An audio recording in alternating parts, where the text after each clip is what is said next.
मोहतरम सामीन, अस्सलामु अलैकुम वरहमतुल्लाहि वबरकातुहू। अल्लाह ताला फरमाते हैं, अल्लाहु खालिक़ु कुल्लि शैइन व हुवा अला कुल्ली शैइन वकील। अल्लाह हर चीज का पैदा करने वाला है और वही हर चीज पर कुदरत रखने वाला है। अल्लाहुल्लज़ी ख़लक़स्समावाति वल अर्ज़ वमा बैनहुमा फ़ी सित्तति अय्याम सुम्मा इस्तवा अलल अर्श। अल्लाह ताला वो है जिसने आसमानों, जमीन और उनके दरमियान की सब चीजों को 6 दिन में पैदा कर दिया, फिर अर्श पर जलवा फरमा हुआ। मजीद अल्लाह ताला सूरतुल हदीद आयत 4 में फरमाते हैं, वही है जिसने आसमानों और जमीन को 6 दिन में पैदा किया, फिर अर्श पर जलवा फरमा हुआ। वो खूब जानता है उस चीज को जो जमीन में जाए और जो उससे निकले और जो आसमान से नीचे आए और जो कुछ उसमें चढ़कर जाए, और जहां कहीं तुम हो वो तुम्हारे साथ है और अल्लाह तुम्हारे आमाल को देख रहा है। इसी तरह अल्लाह ताला सूरह हूद आयत 7 में फरमाते हैं, और अल्लाह ही वो जात है जिसने 6 दिन में आसमानों और जमीन को पैदा फरमाया और उसका अर्श पानी पर था। इमाम अहमद बिन हम्बल रहमतुल्लाह अलैह ने अबू रजीन उकैली से बयान किया है, उन्होंने कहा, ऐ अल्लाह के रसूल सल्लल्लाहु अलैहि वसल्लम, आसमानों और जमीन को पैदा करने से पहले हमारा परवरदिगार कहां था? आपने फरमाया, अमा में था, यानी अल्लाह के सिवा कुछ भी न था। न उसके ऊपर हवा थी और न उसके नीचे हवा थी, मतलब ये कि कुछ न था। फिर उसने पानी पर अपना अर्श पैदा किया। गोया ये थी मखलूक की इब्तिदा। इमाम अहमद, इमाम तिरमिजी, इमाम अबू दाऊद और बहुत से दूसरे मुहद्दिसीन रहमहुमुल्लाह ने सैयदना उबादा बिन सामित रजी अल्लाह अन्हु की रिवायत बयान की है। वो कहते हैं, मैंने रसूल अकरम सल्लल्लाहु अलैहि वसल्लम को फरमाते हुए सुना। आप फरमा रहे थे, बिला शुबा अल्लाह ने सबसे पहले कलम को पैदा किया, फिर अल्लाह ने उसको हुक्म दिया, लिख। चुनाचे वो उसी वक्त चल पड़ा और क़यामत के दिन तक होने वाली हर चीज लिख दी। ये अल्लाह ताला का इल्म था जिसको कलम ने उसके हुक्म के मुताबिक लौह महफूज पर लिखा। इमाम मुस्लिम रहमतुल्लाह अलैह ने सैयदना अब्दुल्लाह बिन अम्र बिन आस रजी अल्लाह अन्हुमा की रिवायत बयान की है। उसमें सबसे पहली चीज के बारे में वजाहत की है और जमहूर फुकहा की राय भी यही है। अब्दुल्लाह बिन अम्र रजी अल्लाह अन्हुमा बयान करते हैं, मैंने सुना आप फरमा रहे थे, अल्लाह ताला ने आसमान और जमीन की पैदाइश से 50,000 साल पहले तमाम मखलूकात की तकदीरें लिख दी और उस वक्त उसका अर्श पानी पर था।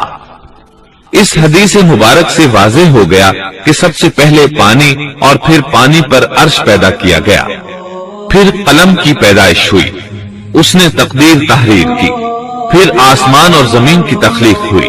और जिस हदीस में आया है कि इब्तिदा में कलम को पैदा किया गया, उसका मतलब ये है कि इस जहान की मखलूकात में सबसे पहले इसका नंबर है, न कि बाकी तमाम जहानों की मखलूकात में पहला नंबर है। और इसका तज़किरा बुखारी शरीफ की इस हदीस में है। यमन से आए हुए एक वफ्द ने रसूलुल्लाह सल्लल्लाहु अलैहि वसल्लम से कहा, हम आपके पास दीन की समझ और इब्तिदाई खलक के बारे में पूछने के लिए आए हैं। ये कि सबसे पहले क्या चीज थी? आपने फरमाया, अल्लाह था, उससे पहले कोई चीज न थी, उसका अर्श पानी पर था, फिर उसने लौहे महफूज पर हर चीज लिख दी और आसमान और जमीन को पैदा किया। यानी इब्तिदा में पानी पर अर्श की तख्लीक हुई, फिर कलम की पैदाइश हुई, उसने सब कुछ लिख दिया। उलमाए किराम का बयान है, कलम के फौरन बाद लौहे महफूज को पैदा किया गया। चुनाचे कलम ने लौहे महफूज में हर चीज लिख दी। इसके बाद कायनात की बाकी मखलूकात और आसमान और जमीन की पैदाइश मारज़े वजूद में आती गई। अशिया की पैदाइश वाली तरतीब में उलमाए किराम के कई अक़वाल हैं और हमने आपके सामने जमहूर उलमा और फुकहा की पसंदीदा और राजिह तरतीब पेश की है। आसमान और जमीन की मखलूकात की तरतीब क्या है, इस बारे में इमाम मुस्लिम रहमतुल्लाह अलैह ने सैयदना अबू हुरैरा रज़ी अल्लाह अन्हु की रिवायत पेश की है। वो कहते हैं, नबी अकरम सल्लल्लाहु अलैहि वसल्लम ने मेरा हाथ पकड़ा और फरमाया, अल्लाह ताला ने हफ्ते के दिन मिट्टी को पैदा किया, इतवार के दिन जमीन में पहाड़, पीर के दिन दरख्त, मंगल के दिन तकालीफ, मसाइब, जरासीम और बीमारियां, बुध के दिन नूर को, जुमेरात के दिन जमीन में चौपायों को फैला दिया और तमाम मखलूकात में जुमे के दिन की आखिरी घड़ियों यानी अस्र से रात के दरमियान में आदम अलैहिस्सलाम को पैदा किया। मतलब ये कि इब्तिदाए आफरीनश में जिन मखलूकात की तख्लीक हुई उनमें से आखिरी मखलूक इंसान था। इस हदीस में मुख्तलिफ हालात को निहायत वजाहत से बयान किया गया है। इससे बखूबी पता चल गया कि इब्तिदाई मखलूकात की तरतीब क्या थी। इनमें से आखिरी नंबर आदम अलैहिस्सलाम का था, जबकि आदम अलैहिस्सलाम नस्ल इंसानी में सबसे पहले और तमाम इंसानों के बाप हैं। इंसानों से पहले फरिश्ते और जिन पैदा हो चुके थे। साहिब अक्ल मखलूकात में सबसे पहला नंबर फरिश्तों का, दूसरा नंबर जिन्नों का और आखिरी नंबर इंसानों का है। फरिश्तों का असली ठिकाना आसमान है। अल्लाह ताला सूरत शूरा आयत 5 में फरमाते हैं, करीब है कि आसमान अपने ऊपर से फट पड़े और तमाम फरिश्ते अपने रब की तस्बीह और तहमीद बयान कर रहे हैं और जमीन वालों के लिए इस्तिग़फार कर रहे हैं। खबरदार, अल्लाह ताला मुआफ करने वाला, रहमत करने वाला है। मुस्लिम शरीफ में है, सैयदा आयशा सिद्दीक़ा रज़ी अल्लाह अन्हा से रिवायत है कि नबी अकरम सल्लल्लाहु अलैहि वसल्लम ने फरमाया, फरिश्तों को नूर से और जिन्नों को आग से पैदा किया गया और आदम को उस चीज से पैदा किया गया जो तुम्हारे लिए बयान कर दी गई, यानी मिट्टी से। फरिश्तों की तख्लीक के बाद जिनों को पैदा किया गया।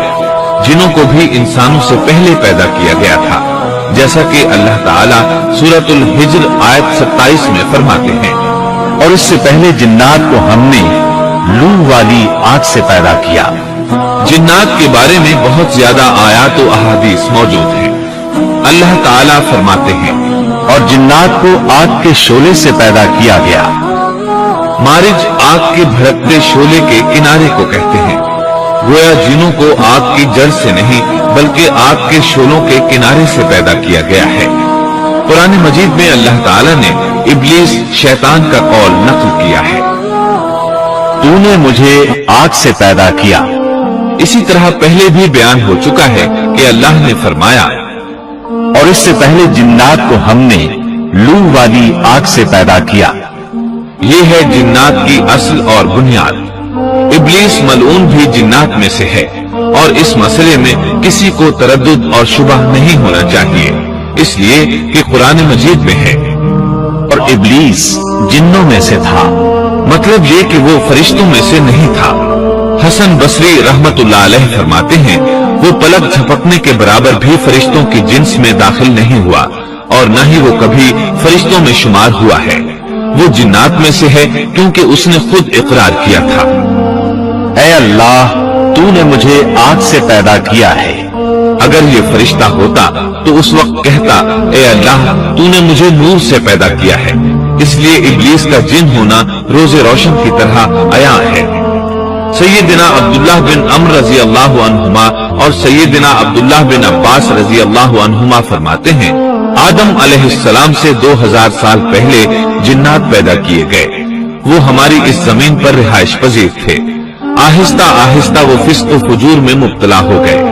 जब वो फितना फसाद में हद से बढ़ गए, नाहक खून बहाने लगे, तो अल्लाह ताला ने उनकी तरफ फरिश्तों का अजीम लश्कर भेजा। ان سے جنات کی زبردست مارکا آرائی ہوئی۔ اس مارکا آرائی میں فرشتوں نے جنات کو تہس نہس کر دیا اور وہ سمندروں کی جزیروں میں پناہ لینے پر مجبور ہو گئے۔ زمین کے ہر بر اعظم سے انہیں جلا وطن کر دیا گیا، چنانچہ آج تک ان کا مسکن یہی جزیرے اور عظیم مراکز ہیں۔ یہ واقعہ آدم علیہ السلام کی تخلیق سے پہلے ہو چکا ہے۔ احادیث مبارکہ میں ہے کہ ابلیس ملعون کا ایک تخت ہے اور وہ تمام جنات کا سردار اور حکمران ہے۔ اس کا شاہی تخت پانی پر ہے، اگرچہ اس کی متعین جگہ ہمیں معلوم نہیں۔ یہاں تک ذکر تھا سیدنا آدم علیہ السلام کی پیدائش سے پہلے کا۔